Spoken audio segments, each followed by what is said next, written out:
At the ends of the world lay a forbidden kingdom to where no humans were allowed, ruled by a monstrous king who once devoured mankind. On a moonlit night, a young human girl is delivered to the king and is offered as his 99th sacrifice.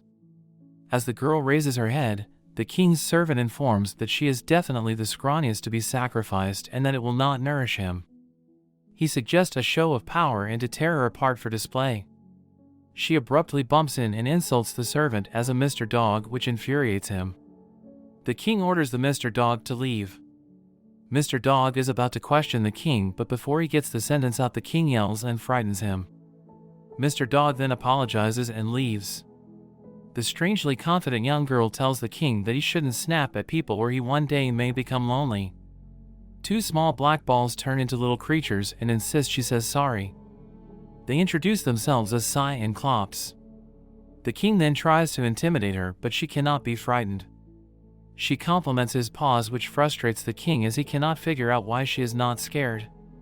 The girl explains she has no family or home to go back to. Surprisingly, the most feared beast on earth feels sorry for.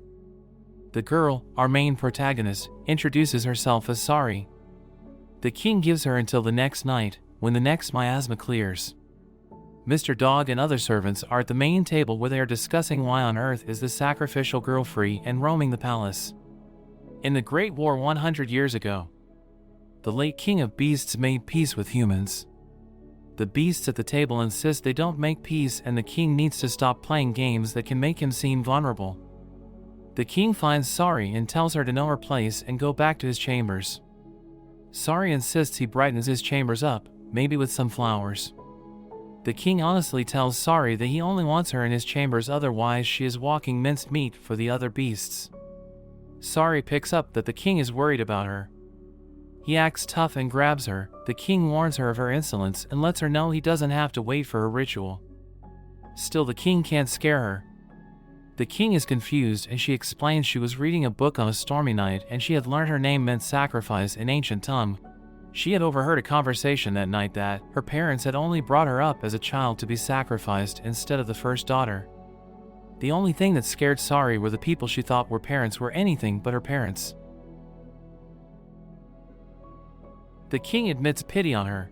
The next day, they travel to Data, an old fortress city that fell in the last Great War.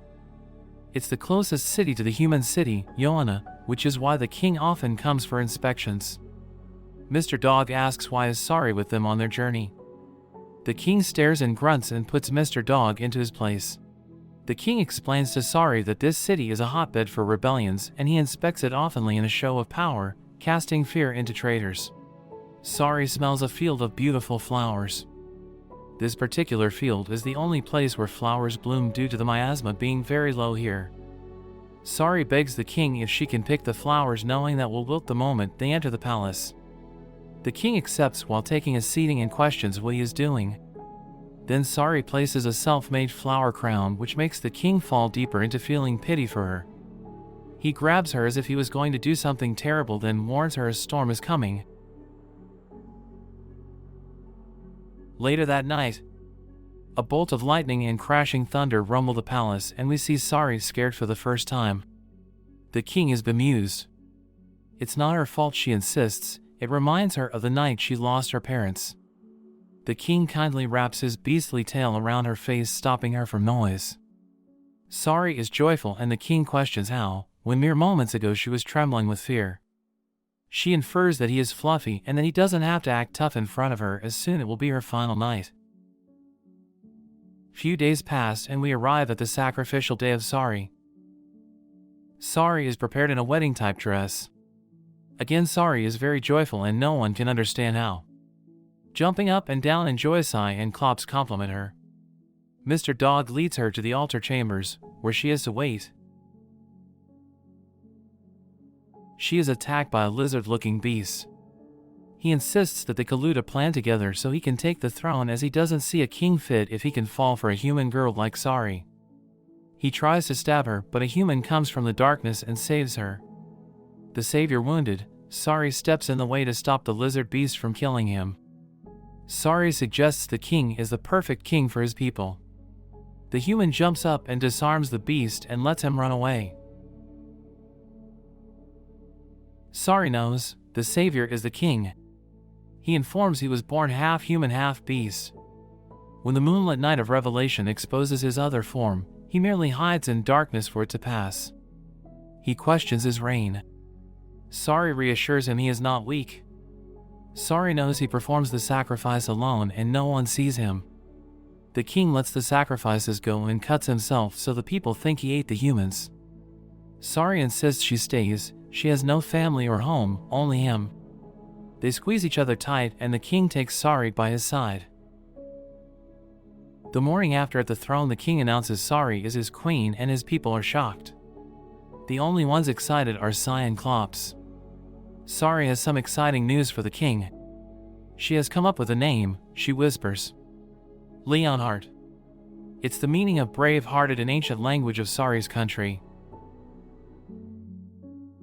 The people beg the king to reevaluate the choice he has made to marry Sari. They insist he marries a noble to empower his royal status. The king rages and warns them to not argue with his choice. They bow to him in fear as he leaves. Sai and Klops catch Sari roaming the palace on her own and warn her to be careful. Sari reflects on her time so far at the palace. She came as a sacrifice and now she is the queen. The king gave her a home. Now she is deeply in love with him and she can see a side to him that no one else can. The king catches her and wonders why Sai and Klops let her out. Sari explains that she made the decision herself. She refers to the king as Leo, which confuses Mr. Dog. The king orders Sari to her chambers. Mr. Dog is then referred to as Anubis. When they arrive in the chambers, the king warns Sari about wandering off into the palace, but Sari just wants something to do. The king invites her to a court banquet filled with royalty and nobility. Sari is thankful that he would do such a thing, but the king knows it will cause backlash, so he can show them that he won't change his mind on his marriage to Sari. The king orders her to not say the name given to him by her, Leonhardt, at the banquet or in company ever. The king leaves and Sari wonders. Later on, the king arrives and finds Sari asleep. He picks her up to take her to bed and she is woken, which makes her scream into the king's ear. She is very apologetic and she shows him her fake flowers. Sari expects the flowers to help relax him whenever he is in his chambers. The king feels he can relate to the false flower, him being the king of beasts at sight, but really half human, the same way the flower at sight is real and beautiful, but really a false decorative. Sari suggests he is more like the bees that land on them, scary at first glance but are gentle and work hard, also big and fluffy like the king. Sari admires the dedication to their job same way the king is dedicated to his. Sari then drifts off to sleep and the king comforts her. The next day, day of the court banquet, Sari, Sai and Klops overlook the city. They are excited as it has not been this busy in a very long time. Anubis informs Sari to not open her mouth and don't do anything. This upsets Sari as she was looking forward to entertaining the guests. Anubis is frustrated by her idea. He believes she is a sacrifice that has been kept alive by His Majesty's whim. Anubis warns Sari of messing the banquet up and tarnishing the king's reputation. Two of the guests are imagining what the queen will look like. Anubis then announces the king. The room is silenced in fear as he strolls out. They all admire his thick warm fur. While admiring the fur, they notice the human girl. The banquet walls echo with gasps and the king silences them all. Sari explains to the king how she knew she would get this type of reception and that it will be okay because she is standing with the leader of this kingdom. Anubis then announces for everyone to enjoy themselves at this banquet. Sari awkwardly stands up, walks towards the food. Everyone assumes she is being a pig, but then generously hands it to a guest. The horse-faced guest almost turns the offer away but makes eye contact with the king and is instantly feared into eating it. The horse-faced guest compliments the food and Sari is overwhelmed. Everyone then helps themselves. They all love to food and towards the end they all thank the king for the amazing food. Anubis spots Sari roaming the banquet. The king orders him to leave her alone, mentioning not even himself can make Sari obey. Sari offers her assistance and the servant just stares at her not knowing how to respond. Sari insists and upon walking into the kitchen, the chef stops her. He tells her to go away but Sai and Klops butt in and order them to stop talking to their queen in that manner. The chef blames the Sari for stressing him out with all the amount of cooking that has been sprung upon him. The chef allows her in and hurries her on. Enjoy, Sari tries to say thank you, but the chef rudely tells her he is working. While Sari, Sai and Klops tidy the dishes, they are watched by the lizard creature. He thinks she has a plan and that he will not be fooled. Sai and Klops then explain to Sari where they get the rare wine from, and she thinks it would be a great idea to give to the king, but before they could warn her the king does not like goods from abroad, she goes to offer it to the king. She is tripped by the lizard and she spills the wine all over the king. The king's people are all shocked, but are even more bewildered when he then licks it of her face. The lizard approaches the king, shaming Sari. To little did the lizard know, the king saw the lizard trip her up. The king goes to make a statement showing that if you are disloyal to Sari then you are to him, throwing his claws to cut him, but Sari holds him back, saving the lizard's life. The king reminds the lizard that he now owes the queen, to who he insulted, his life, and leaves the banquet. Later on that day, Sari, Sai and Klops all discuss what happened earlier, but is then blinded by a white light to which she finds herself on the back of a dragon beast. The king introduces his holy beast, Gwyber. Sari is amazed by the heights and the beautiful land. Sari then thanks the king. She thought that maybe he would get rid of her because she has become more of a burden to him after this evening's events, but she also would rather leave if she is a burden to him. The king lands and explains the day he saved her life. She also saved his, which is why Sari is part of him now. The king explains that when he spends time with her, he is freed from the shackles of kingship, and when she calls his name he can just forget about his duties for that split second, and he has never truly felt like that before. Only someday, with someone like Sari by his side, can he become truly a mighty king. The king has one order for Sari that she has to follow, that is to stay by his side. Sari accepts and calls him Leonhardt. Sari daydreams and gives herself a reason to keep living on. She will be the sweet nectar to a big bee flying through flowery fields and become a real flower. A day goes by. Sari is reading books from the library about her beloved husband's kingdom.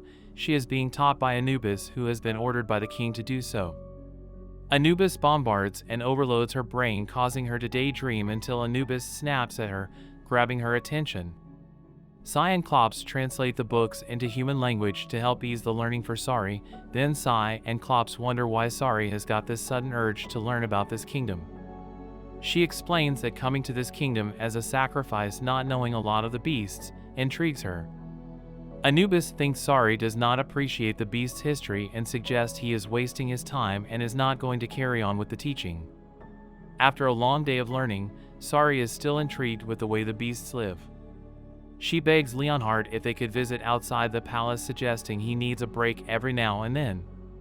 Giving in to the constant pestering from Sari, he lovingly takes her, but on one condition: she disguises herself as a beast. Hiding both their identities, they visit the city.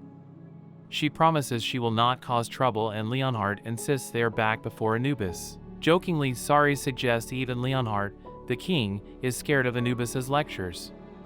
Sari is excited seeing all the different types of beasts, comparing it to a human city and explaining how they are not much different from the way they sell their merchandises and make a living. Sari is then distracted by the smell of a bakery. She buys 2 loaves of bread and they take it to the back of the city where they relax on some stairs. She offers a loaf to Leonhardt, insisting he tastes the bread, but after declining the offer and Sari's persistent persuasion she has over him, he takes a bite. He describes it as like chewing on air, but not minding the taste. Sari hears a crying voice. It's a bat-like beast who lost his mother. Sari greets the bat, asking for a name. The bat replies Bolus. Approaching the end of the day and needing to be back before Anubis because of his dead boring lectures, she hurries herself and Leonhardt to find Bolus's mother. Walking through the city, Sari shouting for Bolus's mother while Bolus saddles her head. She gets a sudden urge of dizziness. Leonhardt takes Bolus and puts the beast on his head, while Sari wonders what the dizziness is about. Bolus starts to worry, but Sari shows her kindness and reassuring it will be all okay. Bolus is then reunited with the mother. The mother is very thankful and Sari insists it was nothing. Bolus gets excited and falls from Leonhardt's head, but Sari dives and catches Bolus, saving a hurtful fall. On landing, Sari's disguise is unveiled and everyone sees her human identity. Forgetting the kindness, Bolus's mother switches, snatching Bolus from Sari and disgusts her for being human.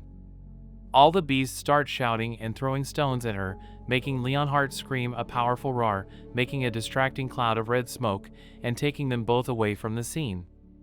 After this they head home, but not in time for Anubis, who is asking 100 questions, to which Leonhardt ignores. Sari apologizes for scaring the people, explaining that the hate for humans must come from a war in history. Leonhardt then insists it's his fault, he should not have let his guard down. They both admit truth that they found their day out very enjoyable and fun. As they hug it off, Sari collapses. A beast in the profession of a doctor diagnoses her problem to be caused by the miasma that plagues their air.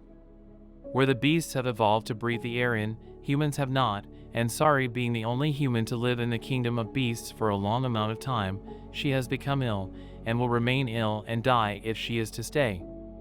As she fades into a sleep, Leonhardt promises to save her no matter what. Sari wakes up, however, many days later, and is surprised at the sight of a human. Sari is confused, so the humans explain that she was brought to them with miasma poisoning and they have treated her with ambrosia, a fruit that grows only in lands of the purest water.